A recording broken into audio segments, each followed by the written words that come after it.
Considérons plusieurs des choses qui sont déclarées au sujet de l'Antichrist. Mes petits enfants, c'est ici la dernière heure. Vous avez entendu dire que l'Antichrist doit venir. Et dès maintenant, il y a plusieurs Antichrists. Qui est le menteur sinon celui qui nie que Jésus est le Christ? Voilà l'Antichrist. 1 Jean 2, 18 et 22. Tout esprit qui ne confesse pas Jésus n'est pas de Dieu. C'est là l'esprit de l'Antichrist. 1 Jean 4, 1, 2. Que personne ne vous séduise en aucune manière. Car il faut qu'auparavant, l'apostasie soit arrivée. Et qu'on ait vu paraître l'homme de l'iniquité, le fils de la perdition, l'adversaire, qui s'élevant au-dessus de tout ce qu'on appelle Dieu, qu'on adore, va jusqu'à s'asseoir dans le temple de Dieu, se faisant passer lui-même pour Dieu. Cet impie apparaîtra avec la puissance de Satan, opérant toutes sortes de miracles, de signes et de prodiges menteurs. 1 Thessaloniciens 2, 3, 4 et 9. Dans ces passages, nous apprenons 4 choses. L'Antichrist est premièrement un esprit. L'Antichrist est l'expression d'un principe. L'Antichrist est un caractère d'homme. L'Antichrist a en vue un royaume ou la domination du monde. Le premier point relie directement l'Antichrist avec les forces mauvaises. Il n'est pas de Dieu. Le second signifie que la gloire de l'homme est toujours le facteur dominant. Le troisième signifie que cet esprit et ce principe opèrent par le moyen d'un moi dominateur et d'une force intense de l'âme. Quant au quatrième et dernier point, il indique ce que veut l'Antichrist.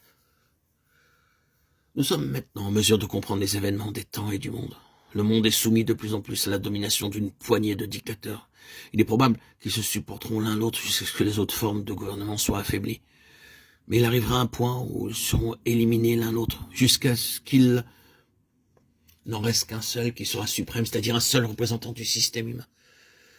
Nous laissons là la prophétie de côté, puisqu'elle n'est pas maintenant notre sujet.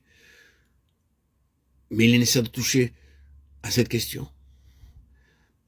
N'est-il pas significatif que dans le domaine qui parle de Dieu, il n'y ait pas aujourd'hui de géants reconnus en ce qui concerne l'autorité spirituelle? Quelques-uns d'entre nous, nous sommes entrés dans notre ministère juste à la fin d'une génération qui en avait connu. Nous ne mentionnons pas de nom, mais il y a eu sur notre terre pendant plus d'une génération un grand nombre de docteurs de la Bible, de pionniers, missionnaires et de puissants prédicateurs. Il y en a eu une brillante ligne et leur œuvre subsiste encore aujourd'hui. Mais nous avons vu les derniers d'entre eux sortir de cette scène et ils ont peu, s'ils en ont, de successeurs. Il nous arrive parfois de crier à Dieu afin qu'il suscite des hommes qui puissent répondre aux besoins spirituels actuels. Pourquoi en est-il ainsi? Ne serait-ce pas qu'en ce moment où Satan introduit si manifestement son antichrist dans cette ligne de la puissance et de la gloire de l'homme, Dieu dans son dessein tienne l'homme caché, en général, dans la faiblesse, parce qu'il va faire paraître son homme avec sa gloire céleste.